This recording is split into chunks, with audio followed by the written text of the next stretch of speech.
here. So today I'm going to talk a little bit more about vegan cheeses. This time I want to focus on like a nacho cheese. Before I was vegan, I would have just made a roux with some butter and flour, and then added a little milk or cream to make a bechamel sauce, and then I would have added some shredded cheese in with salt and pepper. So that's what I tried to do with some of my favorite vegan cheeses, and none of them were to my satisfaction. I tried every cheese I could think of. I tried blends, I tried ready-to-use nacho stuff. If you know of one that you like, please tell me, because it's always nice to have a convenience item, but none of them made me happy. So I was like, what am I gonna do? You gotta have a nacho cheese sauce in your lineup. I mean, there are nacho cheese moments that happen in all of our lives. So I remember that my stepdad Phil makes the best cashew-based queso.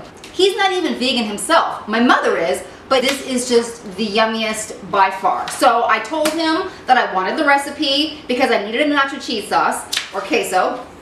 And so he sent me his recipe. Of course, it's kind of one of those, oh, I start with this, and then I throw in a little bit of that, and I make this, I don't really measure. So I have tried to replicate what I think is going on. I'm actually gonna do it for the first time right now. I'm pretty familiar with most of the steps, so I'm not scared of this recipe, but figured I would just do it right here. So why don't we just get started? It's pretty simple. Okay, this is 1/2 of an onion, just roughly chopped. It's a 1/4 cup of roughly chopped carrots. So you just need a waxy potato. A red potato or a yellow gold potato would be good.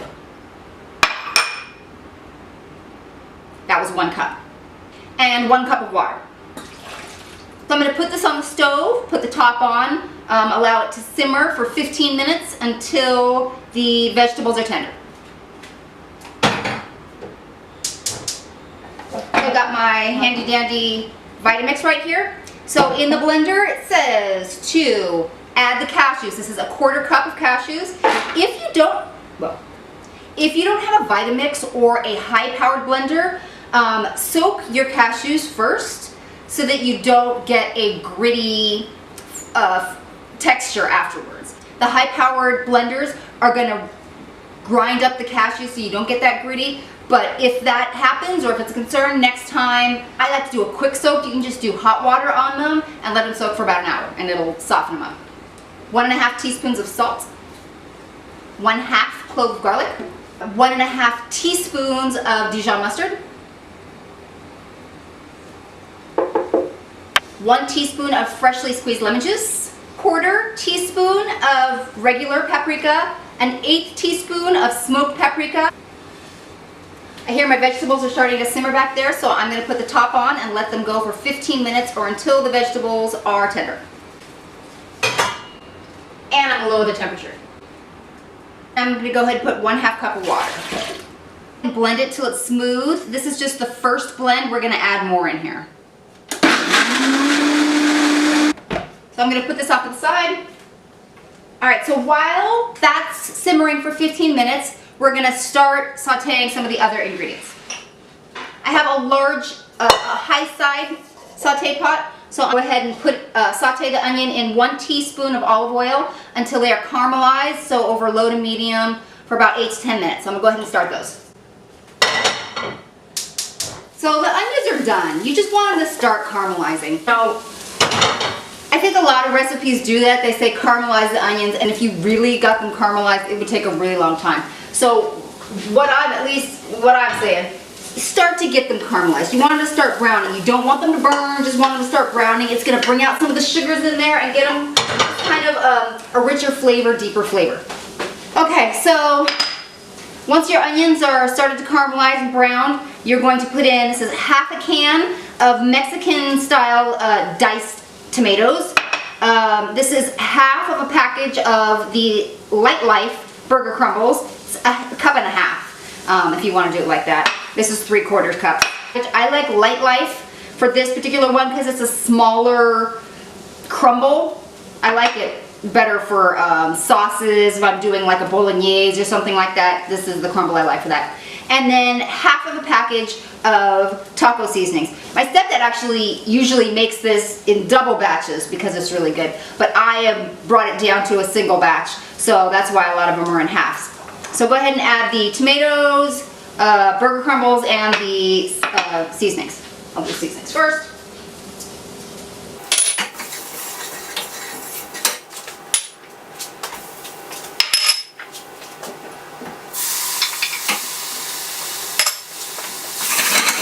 I'm going to keep that on a low temperature, and I'll show you, because it's just wet. So I don't want it to burn while I'm putting together everything else. So just leave it on a low temperature like that. This is the cashew mixture that we had from before. I'm going to take our vegetables that are now softened and pour them in along with the water they were cooking in.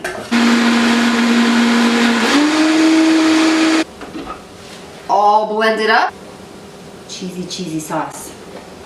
I'm going to pull this off the stove so that we can just look at it happen.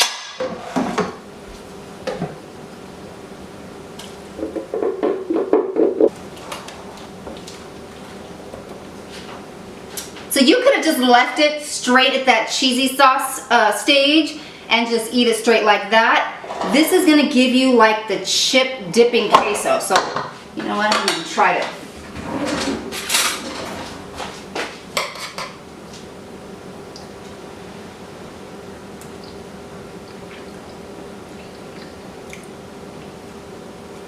So good.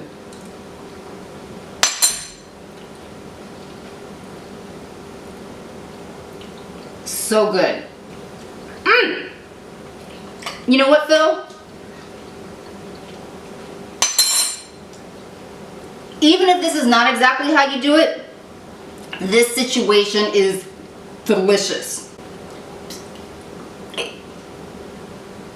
I am going to put this in a serving platter and show you what the situation is. So that was a massive success. It was easy. You saw me do it for the very first time.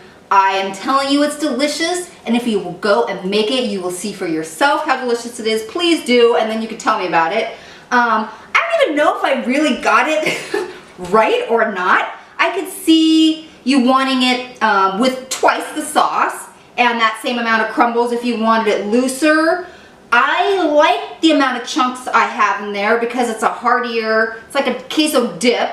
Things Phil suggested was throwing in some diced green chilies at the end, or a little hot sauce. He said sriracha, I would go Cholula, but I am happy with it exactly the way it is. So this is like ready for a party, a gathering, somebody sit down and you guys can just munch and watch TV or movies.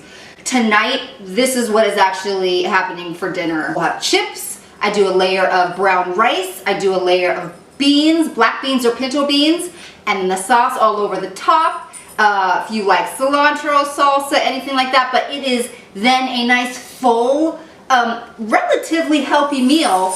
It's on tortilla chips, which is fun for the kids. But really, if you start picking apart the meal, it's pretty darn healthy. So I hope you liked this video. If you did, please give it a thumbs up and share it with any of your vegan friends. And make sure to subscribe so you don't miss a thing. Thanks for watching.